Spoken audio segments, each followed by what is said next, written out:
The Sandman adaptation on Netflix is terrible. I feel so confused, so baffled, because the reaction I've seen online has been overwhelmingly, almost unanimously positive. And I don't understand it. I'm gonna go over all the reasons why I think it's a pretty terrible adaptation, and I'm really, really disappointed in it. There's a couple things I like, so I'll tell you those things too. Also, FYI, I'm filming this in 2 parts because I'm gonna talk about the initial 10 episodes of Sandman, and then after that, they posted the standalone episodes that are from Dream Country, or that are adaptations of some of the arcs in Dream Country. I have not watched those yet. I will be watching those very shortly, and then I will film the second part of this video after I've watched those. So maybe those will change my mind on some things, but I mean, it can't really retroactively change what I dislike already about the show. So unlikely. But the clips I've seen of it, I do like how that's looking better than what we got so far. So this might end up having a positive ending to this video. We'll see. So things I like about Sandman, the adaptation so far. I like the casting of specific characters. I have a lot of problems with a lot of the casting. But some of the casting I think is good. I think the actor who they cast to play Morpheus, I have problems with how Morpheus is portrayed in the show. But I don't think those problems that I have are the fault of the actor playing Morpheus. I think the actor playing him is doing a good job and is a good choice for Morpheus. Yeah, like I said, the issues that I have are to do with how it's written and directed. I don't think those are his decisions to portray the character this way.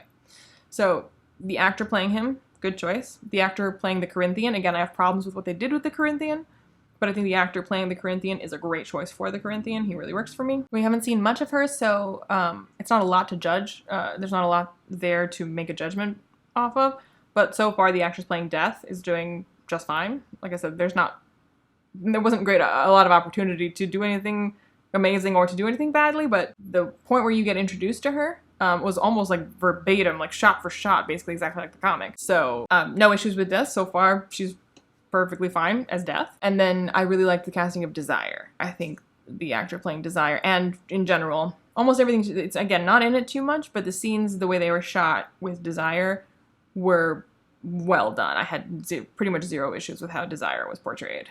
Again, the set, the scene, the script, the actor playing Desire, no issues whatsoever with that. In general, I would say the costumes in the show are pretty good. Again, I have specific problems with specific scenes and specific characters where the costuming might be part of that. Where I have a problem with costuming, it's more specific to how that character is portrayed, and the costume is part of it. But for the most part, I would say the costumes are pretty good. No big issues there. And the VFX, again, looks pretty decent, especially for a TV show, not a film. For the most part, I think it looks pretty good. It looks quite fake at times, but it's not really a problem because this is meant to be a dream world, so having some feeling of it being unreal is appropriate. So whether that's the intention or not, having it look less than real for this particular type of show or this particular storyline is less of a problem. I'm not meant to believe this is real even in the universe of the show. But everything else, I hated. So the casting for a lot of the other characters, I either feel neutral about or actively dislike, or I feel like the casting might have been fine, but the way they portrayed that character just does not work. And a lot of the times it's characters or it's actors that I like. Like Gwendolyn Christie, I think she's a fantastic actress. I think she's a terrible, terrible choice for Lucifer. That does not work for me at all, not even a little bit. Maybe it might have worked for me if they had changed a lot of things about how they portrayed Hell, because that was one of the biggest parts of the show that really irritated me, how they portrayed Hell, which go beyond just her playing Lucifer. That's just one part of it. So if they had portrayed Hell differently, maybe she could have worked as Lucifer. But the way they portrayed Hell and then the way she portrayed Lucifer all together does not work for me whatsoever. Similarly, I think the actor, I don't remember the actual actor's name, but the guy who plays Lupin in Harry Potter, who plays John Dee in Sandman, I think he's a fantastic actor. I like a lot of things he's in, beyond just him playing Lupin. I think he's a great actor, and I even think he could have possibly pulled off playing that role, but I hate the way they portrayed that character. I hate the way that they did that whole arc in the show. I like Jenna Coleman as an actress, I really do. I think she was a terrible choice for Constantine, and it was also narratively for the show, it was very confusing that they had her both play her ancestor and herself, because in a show that doesn't have magic, if it does that, you're like, okay, well, they're just getting the same actor to play the ancestor of that person. But in a show where there are lots of immortal people running around, it gives the impression that she is the same person, that she is immortal. And that's confusing in a show where that's a possibility. So I just don't understand why that was done. In fact, when I saw that she was playing Joanna Constantine in the present day, I was like, oh, well then maybe in the part where it's like historical, they're going to make that John Constantine, just flip them. But no, they had her play Joanna Constantine in both cases, which is, again, it's kind of, I mean, it's dumb, but it's kind of confusing as well. But I also just didn't care for the episode where they had, like, where she was playing Joanna Constantine in the present day. I like Jenna Coleman as an actress, and you could even flip it. You could make her, John Constantine be Joanna Constantine in the present day. That wouldn't destroy the arc of that storyline in any way. You could do that. But they still messed up that arc, and then the way that she played the character irked me. And I like the actress, so I mean, maybe that was her decision, but I don't really blame her. Again, I don't like how that character was written and directed. One of the biggest problems I have with all of Sandman, with the whole adaptation, is the tone. And the tone being the same throughout the show, pretty much. What fluctuation there is in tone is pretty minute and muted, while the Sandman comic shifts in tone like this and is practically giving you whiplash. As one of the charms of it, in my opinion, is the way that it's this mosaic of disparate tones, different storytelling styles, different art styles, even from panel to panel and from page to page. It can go from wildly colorful vaudevillian nonsense to deeply troubling horror and violence that is, in grays and blacks, and it is going to give you nightmares. And it shifts between those and every other kind of tone you can imagine all of the time, and yet it all feels part of one story. It all feels part of Sandman. And that's one of the beauties of it, in my opinion, is how it pulls that off, how it can go from wildly hysterical and absurd to deeply troubling and dark, and everything in between. Whereas the show, it took like the really, really, really dark stuff and lightened it up a bit, and it took the really wild, zany nonsense stuff and made it more serious, and they sort of meet in the middle, so everything feels one note and one tone. In general, I guess it's advisable to have a show or a book or whatever it is have a tone, and typically when people say that the tone is all over the place, that's usually a negative thing people will call out about a film or a TV show. But in the case of Sandman, the tone being all over the place is a feature and not a bug. And by, making the tone so samey, it removes a key aspect of the charm of the story, a key charm of the comic. And it makes it feel quite lifeless. Because Shakespeare, which Sandman loves to reference, one of the beauties of Shakespeare plays, and one of the sort of philosophies behind Shakespeare's writing, are that drama and comedy are kind of two sides of the same coin, and you cannot have the one without the other. And in fact, the having of both side by side heightens them both. His dramas are filled with comedy, and his comedies are filled with drama. And it's the juxtaposition of those tones that makes them feel, it's like putting the color white next to the color black. Like, black looks blacker next to white, and white looks whiter next to black. Like, they make each other feel more extreme. They make each other feel more intense. And so having, wild comedy with dark horror side by side makes them both feel more intense. And the show just turned down the saturation on all of it, is the only way I can think to explain it. And it makes it dull, and I don't understand why you would choose to do that. And there were several instances where there would be a scene which is technically exactly like it is in the comic, technically, because these are the same characters there, they are saying the same lines, it's in the same place, so I should be, satisfied. This should be a very loyal adaptation of this scene. Except that in the comic, that same scene is the way that the art is done and the way that the characters are depicted. It's clear that what they're saying is meant to be exaggerated and kind of crazy, or exaggerated and insane, or exaggerated and dark. But it's not meant to be normal, what they're saying and doing. And so in the show, they have the same scene, and those lines are delivered in deadpan, serious way. It's like if you had Edward R. Murrow reading Discworld aloud. You'd be like, that's supposed to be funny. That's supposed to be kind of crazy. Why are you saying it like that? Everything to do with the serial convention, I would say, fell into that trap of being weirdly taking itself, being depicted more seriously than it should have been. The only reason that works in the comic is because it is exaggerated, it is absurdist, and that's what makes it darkly funny. And it's really dark, but it's also really funny and wild and silly, and that just That's ridiculous. Like, the idea of serial killers gathering in a convention is ridiculous. And it only works because the comic acknowledges, like, the inherent absurdity in that and plays it kind of for laughs. Whereas the show just kind of has it happen like it's just a thing that could happen. Like, it doesn't lean into how ridiculous that is. And by which point, like, the show has already, like, failed to deliver on the absurdity of the comic. So to suddenly be absurd, you know, would be now out of place because the show has demonstrated an unwillingness to do that. But by that point, it should have been comfortable. Hell is a great example. When you go to hell in Sandman, it's funny. It's wildly colorful, and the lines delivered by the inhabitants of hell, it's funny. And there's a demon that greets Morpheus, and it does do that in the show. Morpheus is greeted by a demon, but it's played, you know, it's all muted gray tones, and he says it quite serious. I am the king of dreams, ruler of the nightmare realms.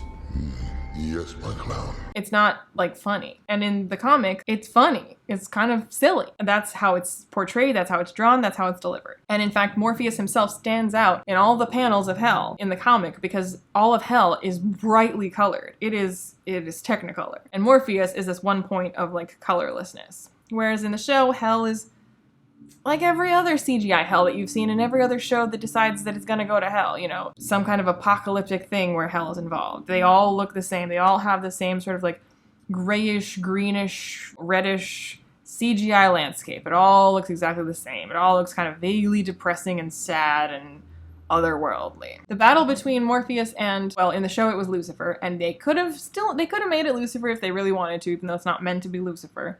Lucifer is just there. But the battle for the reclamation of Morpheus's property, it's kind of funny. Like, you expect him to have to go to talk about going to hell and having to fight to get, you know, back what is yours. This sounds like it should be this, like, epic, violent thing, and it ends up being this kind of absurd and silly thing, which is one of the delights and charms of reading Sandman, because it does stuff like that, where it shows you something that should be light and it makes it really dark, and shows you something that feels like it probably should be dark and makes it really light, and it's kind of chaotic. And the show made it boring. The show made it exactly the same tone as everything else. There were just also tons of baffling choices narratively where they did change the story in ways that the storyline would still end up in the same endpoint, so we still had this sort of the same key players and then their same ending points that they need to be in for what comes next, but how we got there was changed for, I genuinely I cannot fathom the reasons for these changes. The most egregious, in my opinion, example of this is the entire Doll's House arc. I don't understand why those changes were made. I don't understand why you have basically all the same characters there, and they basically have the same things happen to them. But, like, for example, Lila.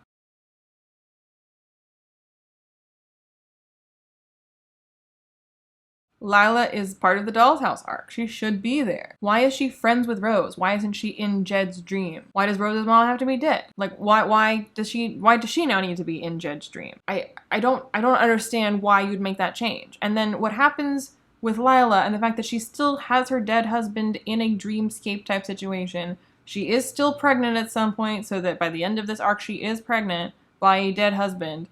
I don't understand why they needed to change how that comes about. And I honestly think it's way darker and way more unsettling what goes on in Sandman, the original.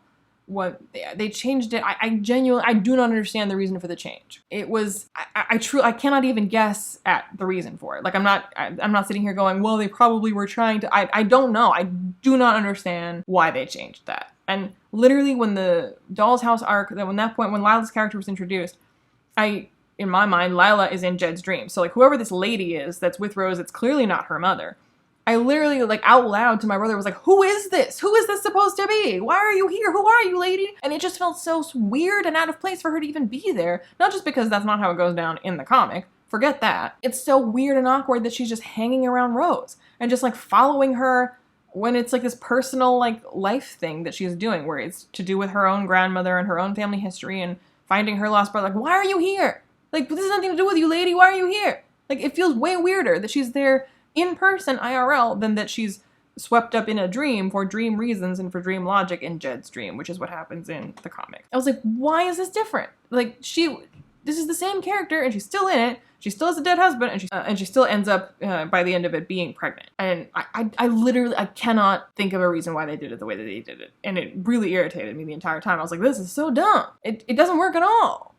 Plus, she and Rose had like zero chemistry. I don't mean romantic chemistry. They just didn't feel like they were really friends. Like those actors, like I do not buy that they're friends.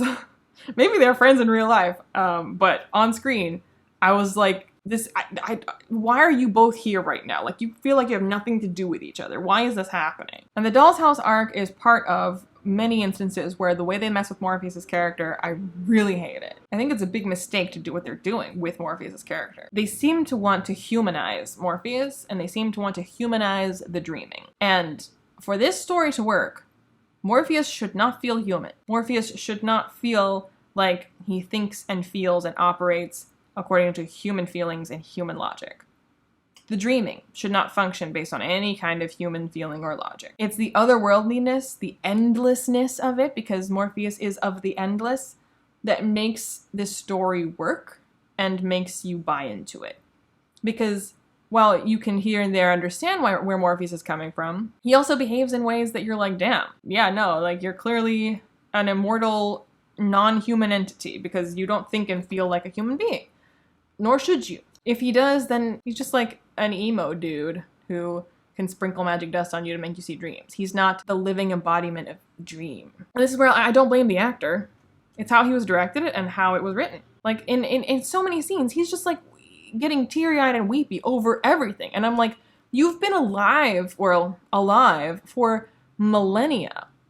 I don't understand why you are acting like this is the most tragic thing that you've ever encountered when you have seen humanity in all of its forms and all of its darkness. You know what I mean? Like, I don't believe that you're of the endless if you're reacting like this to pretty average things. But while they're trying to make him more human and humanize him and make him more sympathetic and make both him more sympathetic to us while also making him more sympathetic to the people around him, and more sympathetic about what's happening to them, you know, or more empathetic, which I think is a bad idea. They also make us dislike him early on, where when he visits Cain and Abel, in the comic, he just pops by to grab a thing and then he's out of there. And that's it. Instead, in the show, they make him have to, you know, unalive this, like, adorable gargoyle, which doesn't happen in the comic. There's no need for this to happen. There's plenty of dark things that Morpheus does. There's plenty of questionable things that Morpheus does. There's plenty of times when Morpheus does things where you're like, I don't know if I should root for you in the comic. And this isn't one of them. And I don't know why you would add a reason for him to do something that would make you dislike him. Or make this, like, tragic scene where he's, like, you know, resorbing, you know, this gargoyle. And it made me very, very sad because they made it very cute and they made the gargoyle act like a little puppy. So that was like watching a puppy die. And I was like, why are you making this sad for no reason? This doesn't happen. Like, Morpheus does plenty of sad and dark stuff. Why do we have to have him unalive this gargoyle? Why does this need to happen? This doesn't need to happen is the answer. You're doing it for I literally don't know the reason. I don't understand the thinking behind making him do that, other than to make us dislike him, but you're going out of your way to make him all feelsy and human the rest of the time. And I'm like, but for why? What are you doing? Why are you doing this? Similarly, I mean, so in the Doll's House arc, the way Morpheus is interacting with Rose much sooner than he's supposed to be based on the comic book, and the way that despite all that interaction, you know, then he's still going to go ahead with the whole plan to kill her. It makes it feel much more sinister. It's a lot more evil that he's doing that now. Like, the necessity is still there, but in the comic, he's like, she's a vortex. Gotta kill her. Sucks. You know, that's how it be. But in the show, he like develops a relationship and a bond with her, and then is like, still gotta kill you though. You're like, that seems more fucked up. Why? But they were, again, like, I complained about Hell not being portrayed in a sort of more funny, exaggerated way. But again, there was plenty of times when things were much darker in the comics. So in Dream a Little Dream, I was kind of excited to see the, like, intense body horror element of that particular storyline. And they didn't do it. They didn't do it at all. I was like, why not? Why isn't that here? Similarly with everything to do with John Dee, they kind of give him the same treatment they're giving Morpheus, where they kind of tried to humanize him and make him less cuckoo for Cocoa Puffs while still being cuckoo for Cocoa Puffs. Like, he's still clearly doing things that, you know, a sane person wouldn't do. It's not okay. But he's like fully off his rocker in the comic, and there's no reasoning with that, and it's a lot more sadistic what he's doing. In the show, they make it like one of those, like, you can kind of see the villain's point of view. But it's like not deep enough to be interesting. It just makes it less dark. It just makes it less psycho bananas, you know? It just tones it down. It just makes it less wild, less crazy, less sadistic, but still just kind of vaguely dark. And I don't understand why. I also don't understand, this might be not the show's fault per se, this might be like a rights issue, but I was disappointed that the references to the greater DC universe were not there. So in the comic, you have Arkham Asylum, that's where John Dee is. In the Arkham Asylum, you know, Scarecrow is there. There's references to the Justice League. So, like, DC is around in the Sandman comic, and we didn't really get any references to DC in the show, which, again, I don't know if that was a creative decision, in which case I have a problem with it, but it could very well have been where they couldn't get the rights from Warner Brothers to include the DC elements, or they might have thought that would be, yeah, no, if it was a creative decision, I don't like it. But if it was a rights thing, I can't blame them. And my biggest pet peeve throughout was how annoying Matthew the Raven was. I do not understand why Patton Oswalt needed to voice the Raven. That drove me insane. Any scene that he was in, like, Patton Oswalt, I have no problem with, like, the human being that he is. And he is very funny and is a talented individual. But as the voice of this bird, it was like nails on a chalkboard to me. It's literally godforsaken. Lucifer, Morning Star. Can't all be Jessamy, who is apparently perfect in every way.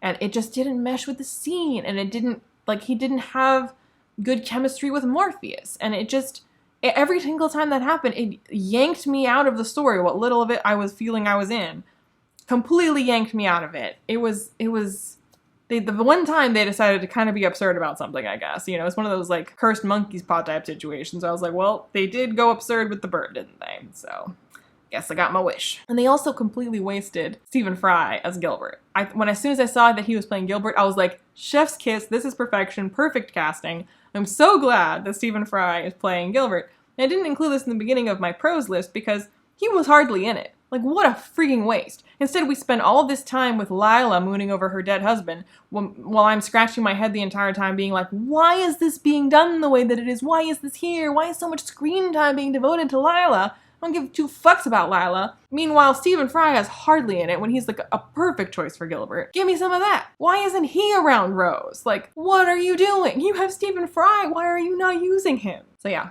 I hated it. I really, really hated it. There was too much, in general, it was stretched too long. There were so many times when I was like, okay, why are we still, this is like one panel in the comic. This has taken like 5 minutes. Can we move on? There's no reason for this to take this long. And there was just tons of wasted time and wasted space, you know, like long shots that tell you nothing, long gazes that tell you nothing, including a lot of more expository dialogue, which you just don't need it. Like, the comic didn't actually have these characters explicitly say these things. But in the show, lest an audience member be confused for a single second, we have them deliver exposition galore, which feels unnatural, feels like a waste of time, it feels boring. All of it just took way too long. And there was no need for it to take that long, especially considering that they did take things out of the story. And I was like, if you were looking to pad the runtime, you know, you could have considered just leaving in the stuff you took out instead of taking fewer things and just like stretching them to the point where they become dull and lifeless. So yeah, like I said, I basically hate it. I am gonna watch Calliope and A Dream of Cats. Dream of Cats looks quite promising because it's animated. I like the choice to do that. And to be quite honest, in general, I think a much better choice for Sandman adaptation would be if he had done it in the style of Arcane. Because Arcane's animation style is very impressive to look at, but is also, you know, it's surreal. And everything about Sandman is surreal. And if they didn't do the more exaggerated, wildly colorful, kind of more nonsense aspects of it because they felt that wouldn't work in a live action version, I don't know, they might be right. In which case, I think you should do it in the style of Arcane. You could pull off those scenes in wild colors and the wild tone shifts, and it would be very impressive. And I think that would work a lot better. So maybe the conclusion is that it shouldn't be a live action adaptation. I think it could be. I think you could have the wild tone shifts and it still be live action. I don't think that's impossible, but I do think the art style of Arcane would lend itself really, really well to Sandman as an adaptation. So I am excited to see the Cats one because that one will be at least partially animated, which I think is a good call. Okay, A Dream of Cats and Calliope, so much better. And A Dream of Cats in particular confirms my opinion that Sandman should have been an animated adaptation. It could have been done in the style of The Dream of Cats. I still think the style of Arcane would also lend itself very, very well to Sandman. But watching Dream of Cats, I was like, yes. And it also was one of, because they decided with these sort of standalone episodes to not really like fuck with the story so much and to like get too creative with like altering things. They just kind of kept it to the arc of the story that's in the graphic novel. Dream of Cats was like basically like the comic just in motion, which was fantastic. Great voice acting, fantastic. And I just felt like this finally felt like the vibe of Sandman. And then Calliope, that was live action. So Calliope also made me go, okay, it didn't have to be animated. It being not animated was not necessarily the problem. Because while Calliope did change things, add things, change the tone a little bit of how that originally is in the comic, Calliope felt still very, very true to the spirit and the vibe and the tone of how it is in the comic. And I just, watching Calliope, I was like, why couldn't all of Sandman have been like this? This is great. This is just enough of like fleshing out and slight changing of, it's like updating of things. Just enough to sort of like give it its own stamp without being like, we just decided to mess with the story because we can and we want to make it our own for no freaking reason. There isn't like a huge tonal, I don't know, shifting in that one arc. And it's not a particularly exaggerated or strange arc. The way that I complained about Hell should have been more vibrantly colored and more exaggerated, more wild, which again, in an animation would work very well. Calliope is a more serious toned arc, so the fact that there was no testing of their willingness to do that with that, they do decently well when the tone is like that. I did wonder if they were going to go hard on making the character that Arthur Darvill plays as bad as he is, and they did soften him a bit, but not so much that I felt it ruined the message of the story. They just kind of like held back on actually showing him doing those awful things and made him less evil and more just kind of pathetic. Because when I saw that he was cast, I was like, I don't really see him being the villain that character is in the original, because that actor tends to kind of play nice guys. So he still kind of pulled off nice guy, but made nice guy be kind of sinister insofar as like, okay, like you're a nice guy, but what does that mean? Because when it comes down to it, you clearly don't actually have any like moral backbone. You're just kind of a nice guy who like hates that he has to do this, but you know, I have to, what can I do? You're like, you could not do that. How about that? And the fact they didn't actually show him doing it. I don't know if that was a creative decision or like a Netflix being like, you're not showing that decision, or just like him as an actor not being able to really like convincingly do that. Cause I had great trouble picturing him actually doing that. And then they didn't show it. They just implied that it happened. And I was like, that checks out, because I really can't imagine that actor doing that. So anyway, I really, really liked Dream of Cats and Calliope, like a lot better than the whole show. And when I watched it, I was like, why couldn't the show all be like this? I really liked this. Now I actually feel some kind of like yeah, Sandman was great. Did not feel that way about the core episodes. This bonus, I was like, more of this. So hopefully it's indicative of how season 2 will be, because those were great. More of that, please. So those are my thoughts on Sandman. Let me know your thoughts in the comments down below. Clearly most people loved it much more than I did. So I'm guessing the comments will be disagreeing with me, but let me know your thoughts and feelings. Whatever you want to let me know. I post videos on Saturdays, other random times as well, but definitely Saturdays, so like and subscribe. Join my Patreon if you feel so inclined, and I'll see you when I see you.